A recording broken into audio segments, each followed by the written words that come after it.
이제부터 본격적으로 탐조를 시작할 건데, 그 전에 우리나라 새들에 대해서 간략하게 설명을 하자면, 일단 시기마다 볼 수 있는 새들이 다 달라요. 봄, 여름, 가을, 겨울 계절마다 철새들이 매번 바뀌기 때문에, 봄 같은 경우에는 일단 서해안의 섬에 가시면은 섬을 따라서 이동을 하는 이동 철새들을 만나볼 수 있어요.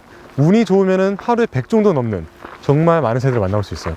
여름 같은 경우에는 새들이 번식을 하는 시기이기 때문에 주로 산새들이 많습니다. 여러분들이 알 법한 새로는 뭐 꾀꼬리, 뻐꾸기, 소쩍새, 이런 여름철 새들이 우리나라 산에 와서 주로 번식을 해요. 날이 더워서 탐조를 하기 힘들긴 한데, 새들이 새끼를 낳고 기르는 그런 준기한 모습을 볼 수 있는 계절이에요. 물론 둥지를 관찰할 때는 각별히 조심을 해야 되고요. 가을 같은 경우에도 새들의 이동시기인데, 이때는 서해안에 있는 갯벌에 가시면은 진짜 작고 귀엽고 앙증맞은 도요새들을 볼 수 있어요. 그리고 겨울 같은 경우에는 사실 진정한 탐조의 계절이라고 할 수 있는데, 겨울은 새들이 가장 많고 다양한 종들이 찾아오는 계절이에요. 가장 대표적으로 대형 맹금류들, 독수리, 흰꼬리수리, 검독수리, 참수리, 이런 대형 맹금류들이랑, 그리고 물새들, 오리, 기러기, 큰고니, 뭐 이런 새들. 그래서 지금 아까 보셨던 것처럼 기러기들이 지금 겨울이 다가오니까 이 공릉천 하구에 도착을 했고, 이제 점점 더 많은 겨울철 새들이 올 거예요. 그래서 이런 새들을 보려면 어디를 가야 되느냐? 탐조를 처음 시작하시는 분들이라면 이런 철새 도래지를 오는 것보다는 동네 고원이나 동네 하천, 이렇게 가까운 곳부터 먼저 탐조를 시작하시는 걸 추천드려요. 이제 좀 새들을 보는 실력이 늘어나고, 이제 좀 새가 눈에 들어온다 싶으면은 이제 그때부터 철새 도래지 같은 곳에 가보시는 게 재밌을 거예요. 천수마이라든지 낙동강 하구라든지 시와호라든지 이런 곳들도 물론 새들이 많긴 한데, 탐조 경험이 별로 없으신 분들이 그런 곳에 가게 되면은 아마 고생만 하다가 돌아올 가능성이 꽤 있습니다. 제 앞에 있는 공릉천 하구에 쇠기러기, 큰기러기, 뭐 흰땀 검둥오리 같은 철새들이 좀 많이 와 있어요. 여름 동안에는 러시아, 시베리아 같은 툰드라 지대에서 새끼를 낳고, 이제 겨울이 되면 추워지잖아. 그래서 우리나라 같은 남쪽으로 내려온 거예요. 그래서 지금 10월이라 얘네들이 도착한 지 얼마 안 됐는데, 아마 내년 2월까지, 겨울이 끝나기 전까지는 우리나라에서 계속 머물 겁니다. 저 기러기들은 먹이사슬 해서 먹히는 쪽에 있기 때문에 사실 경계심이 굉장히 강해요. 겁도 많고. 그래서 보통 사람이 100m 정도 이내로 접근하면은 이제 목을 길게 뻗고 경계를 하다가, 사람이 좀 더 가까이 온다 싶으면은 놀라서 다 날아가요.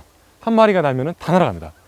겁도 많고 경계심이 많기 때문에 탐조를 할 때는 날리지 않도록 조심을 해줘야 되는데, 새라는 게 꼭 뭐 몇 미터 이내로 접근을 해야만 날아간다, 뭐 이렇게 정해져 있는 게 아니라 상황에 따라서 또는 새의 개체에 따라서 매번 다르기 때문에 얼마나 가까이 다가갈 수 있는지는 매번 달라요. 그냥 여러 상황을 많이 경험해보고 탐조를 많이 해보면서 좀 자연스럽게 습득할 수 있는 그런 기술인 것 같아요. 아, 그리고 사실 지금 여기 기러기들 말고도 저어새가 있어요. 저어새.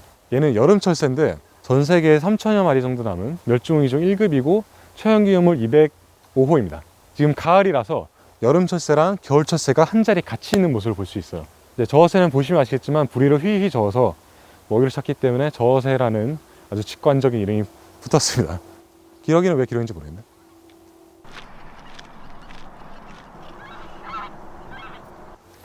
지금 이 앞에 있는 기러기들이 우리나라에 찾아오는 시기쯤 되면은 좀 안 보고 싶은 장면들을 좀 자주 마주쳐요. 어떤 장면들이냐면, 이 기러기들이 논밭에 모여 있으면은 이 새들이 때로 날아가는 모습을 찍기 위해서 일부러 날리시는 분들이 있어요. 새 사진을 찍는 분들이죠. 이런 필드 스코프로 멀리서 새를 관찰을 하면은 이제 새를 방해하지 않고 관찰을 하는데, 새 사진 같은 경우에는 어느 정도 새한테 가까이 다가가야 되잖아요. 그래서 뭐 필연적으로 어쩔 수 없이 어느 정도 다가가는 거는 용이 되는데, 이제 자신이 원하는 사진을 찍기 위해서 일부러 새들을 괴롭히시는 분들이 있어요. 좀 몇 가지 사례들을 더 얘기하자면, 예를 들어서 새들이 번식을 할 때 새들이 둥지에서 새끼를 기르는데, 그 둥지 사진을 잘 찍으려고 둥지를 감추고 있던 나뭇가지를 다 베어내거나, 아니면은 둥지에 있던 새끼를 꺼내가지고 나뭇가지에 접착제를 바른 다음에 촬영을 하거나, 실제 사례입니다. 놀랍게도. 또는 야간에 솔봉이라든지 올빼미라든지 야행성 조류를 찍는데 플래시를 팡 터뜨려요. 근데 그 플래시를 팡 터뜨리면 이 야행성 조류들의 시력에 굉장히 안 좋은 영향을 줄 수 있거든요. 제가 개인적으로 느끼기에는 요즘 새 사진을 찍으시는 분들이 많이 늘어나는 것 같은데, 올바른 탐조 문화가 그만큼 형성되어 있지 않는 것 같아요. 그래서 저는 개인적으로 이 새들을 대할 때는 하나의 피사체로 대하는 것보다는 우리 같은 생명체로서 존중해 가면서 이 취미생활을 즐기셨으면 하는 그런 바람이 있어요. 그래서 여기 덧붙여서 정말 교과서적인 말씀을 드리자면, 일단 탐조를 할 때는 눈에 띄지 않는 이런 색깔의 옷을 입는 게 중요하고요. 그 새들을 놀래키지 않기 위해서 너무 가까이 다가가셔도 안 되고요. 소리를 지르거나 돌을 던지거나 그런 건 당연히 안 되겠죠. 그 다음에 새 사진을 찍기 위해서 사유지에 불법 침입한다든가 주변 환경을 훼손한다든가 이런 행위는 더더욱 있어서는 안 되겠죠.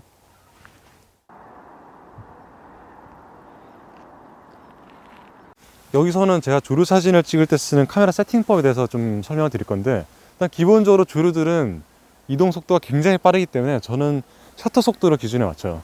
일단 M모드를 사용하긴 하는데 기본적으로 1000분의 1 또는 2500분의 1, 3200분의 1 셔터 속도를 극단적으로 올려서 순간 포착을 하는데 이제 저는 포커스를 맞춥니다. 근데 셔터 속도를 그렇게 올리다 보면은 이게 빛의 상태에 따라서 이게 어두워질 수도 있기 때문에 저는 거기에 맞춰서 ISO와 조리개를 조절해요. 일단 ISO는 최대한 낮게 맞추고 이제 거기에 이제 조리개를 추가적으로 좀 조절을 하죠. 일단 AF는 기본적으로 원샷이랑 서브 모드가 있잖아요. 그래서 새들이 가만히 있을 때는 이제 원샷 모드를 사용하고 새들이 날아다닐 때는 이걸 추적해야 되니까 서브 모드로 바꿔서 촬영을 해야 되는데, 새들이 앉아 있다가 갑자기 날아오를 때를 대비해서 초점 모드를 빠르게 바꿀 수 있는 사용자 지정 키를 설정해 놓는 게 좋아요. 아무튼 필드 스코프를 통해서 새를 관찰하든 아니면 이런 카메라를 통해서 새 사진을 찍든 굉장히 다양한 방법으로 탐조를 즐길 수 있으니까 한 번도 탐조를 해보신 적이 없으시다면 이번 기회에 한번 밖에 나와서 야생조류들을 만나보시는 것도 좋을 것 같습니다.